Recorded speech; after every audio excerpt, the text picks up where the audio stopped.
So welcome to Truth in the Barrel, where we discuss, or shall we say, distill down the important issues you need to understand. And we do this along with a little bit of whiskey.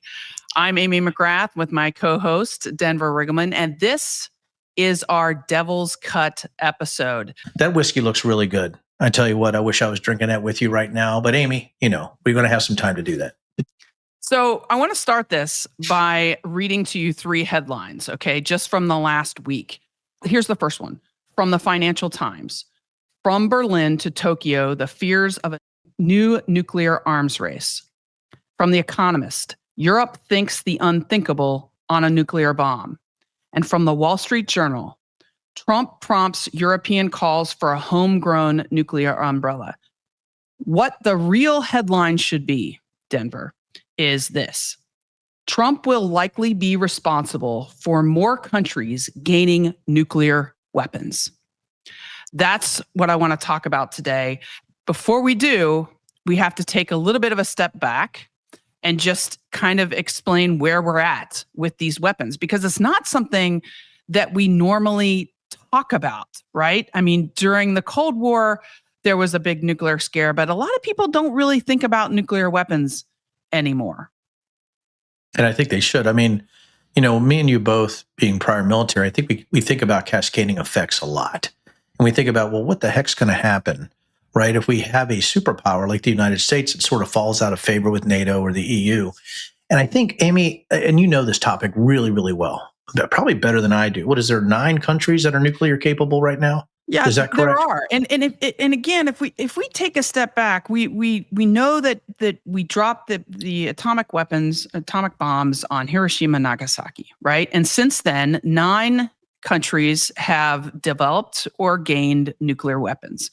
Only 9, and we'll talk about why. But I think it's important to remember that the bombs that were dropped on Hiroshima and Nagasaki were relatively small in terms of warheads compared to what we have today.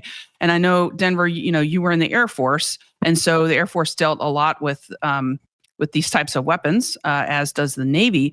But we have today thermonuclear weapons. And when I talk about this to my students on national security, I remind them that if you look at the destructive power of Hiroshima and Nagasaki, that type of weapon, it's maybe the size of like a tennis ball. Okay, if you look at what it would be like, if you take these thermonuclear weapons that we have today, they would be the size in comparison of like a bus in terms of explosive power. I was thinking about, I was B-1s, right? I was an intelligence officer on F-15s and F-16s, but B-1s. And Amy, even with scramjets, things like that, we look at something that can be launched, from the belly of a bomber, right? It just absolutely, it overshadows what happened in Hiroshima and Nagasaki on a level that's hard to comprehend. And just pure numbers, right, Amy? I mean, when you're looking at nuclear proliferation, and you probably know these numbers, I mean, you're talking about thousands of warheads, right? Weaponized warheads that could be deployed at any moment. And I think that's what's so interesting about this administration, Amy, and why you thought this might be one of the most important topics that we discuss, is that this administration, as a sort of a fantasy-based or an administration that even lately has looked like buffoons, right? They're actually withdrawing our influence from Europe, from Asia, right? And when we specifically talk about China and Russia, those are very big, influential countries that we're withdrawing from the world stage, with many countries having these nuclear warheads. Well, first of all, the destructive power of them is just incredible. We almost can't comprehend it. And one of the reasons I wanted to talk about this for one of our first episodes is there's really only one weapon of mass destruction. There's really only one way the Earth as we know it right now could get wiped out, other than like an asteroid coming, right? But is nuclear annihilation. That is why it is so important. This is no joke. We have 9 countries that have them. We have many of those countries are our allies. Great Britain, France has these weapons. We have other countries that are not. China, Russia. We have some countries that you call them tweeners, in between, right? India, Pakistan, they have these weapons, but also North Korea has them. Iran is trying to gain them. Israel has these nuclear weapons. So that's important. But I also think what's important for people to understand is that number of only 9 countries that have them has been relatively stable for a while. We decided in the 1960s as a country, really with the Soviet Union, that the destructive power of these weapons was so great that we needed to come together with our biggest adversary to try to stop the spread of these weapons beyond the United States and the Soviet Union and the very few countries at that time that had it. And you know what happened? We actually did it with diplomacy, with carrots and sticks, with this thing that we're going to talk about next, which is called the nuclear umbrella, which you heard in those headlines that I talked about. We did it. And now all of that is under threat because of Donald Trump. Well, we talk about the nuclear triad. We talk about, how weapons are deployed, and for me, right, when I was trained on intelligence school, Amy, and I know I'm a little bit older than you, but our whole thing, right, was Russian threat systems. And I'm sure in your training, as a Marine and F-18s, right, you were talking about air-to-air tactics against, a Russian fighter, whether it's a MiG or an SU or whatever you were going against. So it's pretty interesting to me when I was going through tech school in the end of the 90s, right, we still sort of had that Cold War stink. I mean, I know that we're talking about, Gorbachev tear down this wall. We're looking at the late 80s until the early 90s. I enlisted in 92, right? And then was a commissioned officer in 98. But there was still that sort of that Cold War stink, right? It was Russia and the US, and you still had this nuclear issue, which person was going to do it, or, who was going to push the button, all that. Well, now in this new asymmetric world, you have 9 countries with nukes now. We made it, sort of stable. What happens if the United States decides that they want to withdraw from START treaties? They don't want to deal with any burgeoning countries with nukes. We become nativist and isolationist. We withdraw from our NATO allies, and I know that's something you really want to talk about, right? And we withdraw from our secondary allies, right? Because we have NATO, but there's allies all over the world. Because you were talking about what, nine countries have nukes? How many countries are in the world? What, between 193 to 196, whoever, identifies, Right. self-identifies as a country. So what happens, Amy? And what are your thoughts? Because, you teach this, and, for me, obviously I have my thoughts based on being in Congress and things like that. What happens if we withdraw our support from NATO and the EU thinks that we're not there for them? What does that look like? Well, a lot of things. But the one thing that we should focus on here, just in terms of nuclear weapons, is this proliferation. Why? Well, one of the reasons we've been able to keep those numbers down to only 9 countries having these weapons is because we have extended what we call the nuclear umbrella. Some people call it security assurances to our friends, to our partners. We have 30 different countries right now where we have actual security assurances with. What does that mean? What is a security assurance? It is simply like a handshake deal where we go to these countries, say Germany, Poland, countries that could very well have the technical capability to create their own weapon at this point if they wanted to. We go to them and we say, look, don't get a weapon. Don't get nukes. We will protect you. We have lots of nukes. And by the way, we have like 5,000 of them, over 1,000 ready to go at any time. We will protect you. Don't build more. And it's based on trust, Denver. That country has to trust that Washington, that the president will actually protect them if they are attacked by a nuclear state with a nuclear weapon. They have to be able to say, okay, Seoul, South Korea has to trust that we will, potentially trade New York for Seoul. And and those countries are constantly worried about this. And so what do we do to sort of reassure them? Well, we position troops in their country.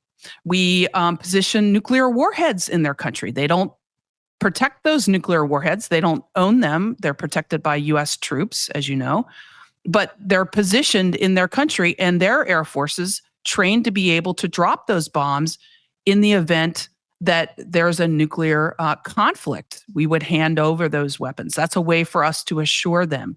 That's what's called nuclear assurances. And right now, that is very much the thing that is fraying. And so these countries, when Donald Trump says, he rants about our allies, his unpredictability, his ignorance when it comes to our national security, his friendship with authoritarians, this, recent signal chat thing that just came up where pretty much everybody on his national security team was bashing our allies. If you're one of our allies who's under the nuclear umbrella, Denver, what do you really think the Trump administration is going to come to your rescue in a nuclear confrontation? No. So you're gonna want to get your own nuke, right? Yeah, I would. If I'm looking at a Pete Hegseth or a Mike Waltz or a Tulsi Gabbard on a chat channel that adds in Jeff Goldberg, and then you have the conspiracy theories coming out now by Waltz and them that somehow Jeff Goldberg, the Atlantic journalist, hacked Signal, which is ludicrous, because they actually have the Signal screenshot of Mike Waltz inviting Jeff Goldberg onto the chat, right? I know it seems maybe small. Maybe to some people it's like, it's a Signal chat. It's one phone number, accidental ad. It's just sloppy. Well, it's really tough to be sloppy in a nuclear world, because one number off is catastrophic. It's about trust. It is about trust. And if there's no trust from our allies that this administration even has capable or competent individuals, it makes it very, very difficult, right, for any country to think that we're going to honor our agreements. And that's why I love calling this the devil's cut. Because what you're talking about, what the listeners should be doing right now is they should be looking up the nuclear and security assurances, looking up the 9 countries that have nuclear weapons. They should be looking up any of the treaties that have happened over the last, let's be honest, over the last, 60 years, 70 years, right, when it comes to nuclear treaties. But you said something, Amy. You said something about what the U.S. had for decades that I think we've completely lost is trust with our allies. And how do we gain that back? Quickly, story about just numbers being off. Amy, you probably pickled GPS weapons, right? You know how GPS works probably better than anybody, right? Well, I got the mission plan for GPS weapons. And I remember we were working with Ford air controllers in 2001. And we got a set of coordinates to drop, right? And by the way, and Amy knows a lot of this, B1s hold 24 2,000-pound JDAMs, GPS guided, on rotary launchers. So we're going over, and guess what we noticed? We're in trigger ops. We're doing close air support with B1s. I know that's nuts, but that's really where it started, was 9/11. That is nuts, by the way. It is. So we're looking at this target, and guess what we found? Their coordinates were off. Guess what they had done? They had transposed their control coordinates and their targeting coordinates where they were dropping right on them. Yeah. That's a sloppy number input. So when you're talking about Mike Waltz just being sloppy, adding somebody, we're not 10-year-olds. We're not just adding somebody for a chat on accident on Discord or on Slack. We're actually supposed to be the adults in the room. And I think what you're talking about with trust is, I think this cascading effect on what we call this devil's cut episode is what people need to be looking into right now. Yeah, and it's really interesting you bring that up, because our allies and partners, a lot of people are thinking, well, yeah, they should pay their own way, and that folks, that's not how it works. We have, the United States has these weapons. We wanted to maintain these weapons. We don't want the rest of the world, and in fact, it's generally known on both sides of the aisle for like 80 years that we wanted a policy of what we call non-proliferation. We don't want these countries to get, and why we're just talking about this isn't just Amy in Denver making this up. I want to give you a quote from the Polish prime minister, and his name was Donald Tusk. This was a few weeks ago. Quote, "We would be safer if we had our own nuclear arsenal." Poland. How about in South Korea? where the majority of the citizens in South Korea, this is democracy. They've been polled many times. The majority of South Korean citizens believe that they should develop their own nuclear weapons.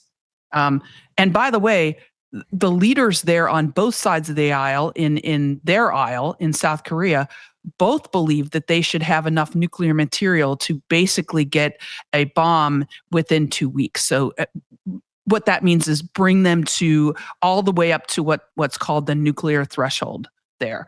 That is really striking.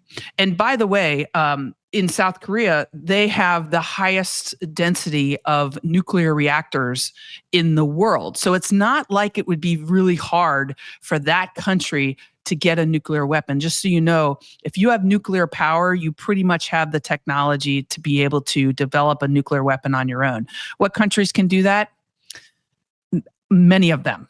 Japan, South Korea, Poland, Germany, you name it. These countries entire can get EU a nuclear bloc. weapon. Totally. Scandinavia, give me, STEM is so strong, education in these areas too. And again, I guess I'm mind boggled as we're going through this, that we don't have an administration right now that can seem to see outside of its isolationist policies. And here's what I'm going to humbly submit, Amy. I would humbly submit that our isolationist policies for this nativism that somehow has infected the United States with the 77 million people that voted for Trump. And I'm going to be straight up as somebody who served as a Republican in Congress. Isolationist policies and this global, I would say, environment that we're in are absolutely putting Americans at risk. And when you talk about other countries seeing our behavior, like Poland and South Korea, and they're clamoring for their own nuclear arsenal or deterrence ability based on how they see China and Russia, I think we're in for a real long haul over the next decade. And I just don't know how we reestablish that trust with our allies at this point. It's going to be very hard. And when people say to me, well, why have these countries gotten nukes on their own? Recognize that we gave them this deal, and they've, frankly, developing nuclear weapons is pretty expensive. So if you're a Poland and you don't have to, you don't really want to, because you can now focus on, growing your economy and other things that you want to put your resources into it instead of nuclear weapons. But if you have lost that trust with the United States of America, which is the guarantor of these nuclear assurances, it's not Britain, it's not France, it's us, because we have the amount. If you've lost that trust, you're now thinking about developing your own.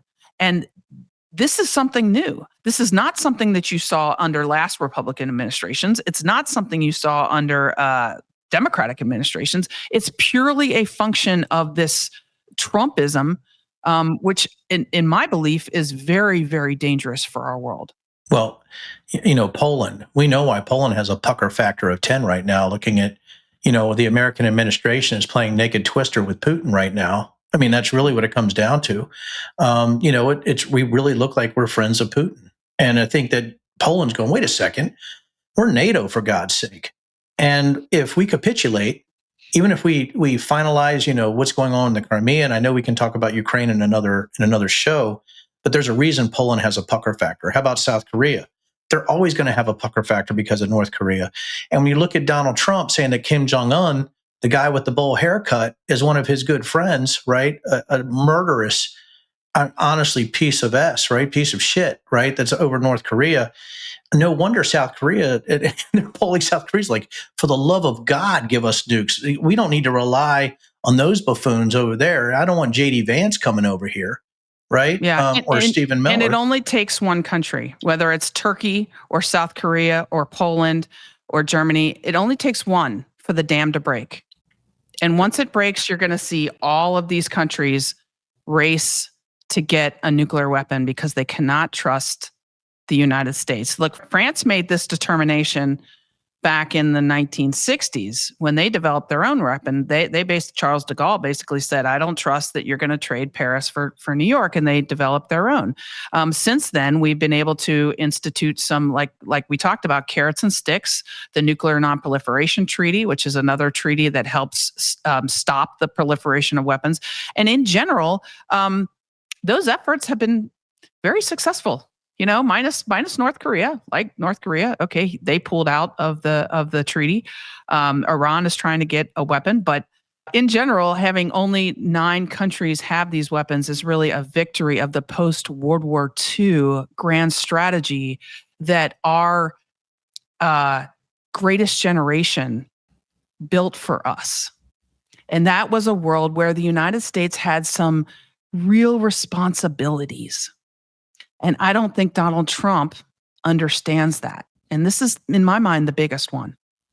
I mean, Amy, how could other countries not take us serious when we want to build Golden Dome? It actually sounds like a bad bathroom soft porn, Is this really what we're gonna do, right? Protect our country with Golden Dome, or it sounds like a bad Austin Powers movie. And and I think that's what people are looking at, is that we're just completely unserious. And I think that unserious equals dangerous. It is dangerous. I mean, is South Korea going to be the first one that says, "Okay, we've had it. We're going nuclear"? Is it somebody? Is it the Baltics? I mean, they got to be looking at Donald Trump's tweets. They got to be looking at the signal chat from the national security leaders and thinking, we can't trust the United States. It does have some historical background to this. Under the Nixon administration, Nixon pulled the United States out of the Asia Pacific area more than our Asia Pacific partners wanted. They became very uncomfortable when Nixon, of course, pulled out of Vietnam. Nixon pulled out of using our Navy as a force that would go in between the Taiwan Straits, to bolster up our defenses on Taiwan. He pulled troops out of Taiwan. He pulled troops out of South Korea. And what happened? Well, South Korea wanted to get their own weapon then. Taiwan wanted to get their own weapon then and actually created their own nuclear program. And what happened over the next decade, plus President Carter and then President Reagan had to basically walk them off back from the plank, right? They had to walk them off, had to provide carrots and sticks to get them to stop their program. What did Reagan do? He sent troops back to South Korea. He bolstered up some of our defense spending, gave them those assurances that we would be with them. What did Carter do? He used the stick approach and said, "Hey, we're going to take away some military aid from you if you continue with this weapon." I worry that if we get to the point where these countries are looking at Donald Trump and they are saying, "We just can't trust the United States again," because even if Donald Trump goes away, there could be another J.D. Vance out there. And it's best for us to just get our own weapon. And once that dam breaks, everybody's going to get them. If you have a bully that's taking everybody's milk money all the time and he's using a bazooka to do it, right? I do feel like we're sort of the challenged bully in the schoolyard using a bazooka to take people's milk money, just an idiot, just sort of clamoring around, looking for kids. But, I think we are that. And I think at some point, if you're being bullied or you see a bully that was supposed to protect you that now turns that bazooka on you, you're going to arm, you're going to fight. And I don't blame these countries for doing so. And I think that's the path we're going down. And I wonder, Amy, and I hope people do look this up, what the first country is outside of the 9 that will weaponize a nuclear weapon. It may be our allies. Everybody's focused on Iran. It may not be Iran. It may be one of our partners. Bottom line is, for everybody that thinks that, Donald Trump is making us stronger in the world, you couldn't be any further from the truth. I believe in this case, as in many others, Donald Trump is actually making us less powerful. He's making us less influential. And more importantly, he's making the world less safe. Because if we get more countries that have nuclear weapons, that is absolutely making us less safe. You have more chance for a nuclear war. You have more chance for accidents to happen in this area. And the bottom line is, Trump can't be trusted to keep us safe or uphold a deal. And that's going to cost not only the United States, but the entire world. I've said, and we're both military, Amy, this is a Blue Falcon administration. And I think that's what we have right now. They're going to turn on anybody if they believe it actually enhances their own self-interest in this sort of MAGA administration, the people coming up. Like you said, it's not just Trump. If J.D. Vance win, or you have the next SecDef is Vivek Ramaswamy, Oh right? boy, I mean, or, I need a drink next, for that. yeah, you need to. And then, or the next administration, Stephen Miller runs for vice president under J.D. Vance, or a Tulsi Gabbard, or RFK Jr. actually gets a vice presidential nod. Think about that. There's nothing that stops that crazy, because if you look at every single person in the administration, we're talking the DNI, talking the FBI director, you're talking the National Security Advisor, you're talking about the SecDef. I mean, none of these people are capable of making adult decisions. And I think that's what the rest of the world is saying. And I think nuclear proliferation is actually a bloom off of that flower. And we can't put that genie back in the bottle. That We can't. toothpaste, that toothpaste Absolutely is right. squeezed. And let's be clear about the destructive power of these weapons. They incinerate cities. The destructive power, they vaporize people, melting glass, radioactivity that will kill millions for years and years and years to come. We are talking cities gone, entire countries destroyed, China destroyed, the United States destroyed, Russia gone, all these places gone. Nuclear war is no joke. The more weapons out there of this magnitude is no joke. And that's why this issue is so important, and we need to talk about it more. Amy, every time, we talk, I learn. And I think I like to impart some of what I know too. But even I learned something today on your knowledge on security assurances, on nuclear assurances, but on the countries that have nukes and who could get nukes. And everybody out there that is listening to Truth in the Barrel, The Devil's Cut, if you want to hear this great information over and over again, you have to subscribe. Please go to YouTube. We love to respond to the comments, and subscribing is easy. Just click on the button or download your favorite pod. It can be anywhere. It can be from Spotify to Apple. We really don't care. Listen to us in your vehicle, because you want to get smarter, and we're going to make you smarter. So thanks for being here on Truth in the Barrel. We'll catch you next time.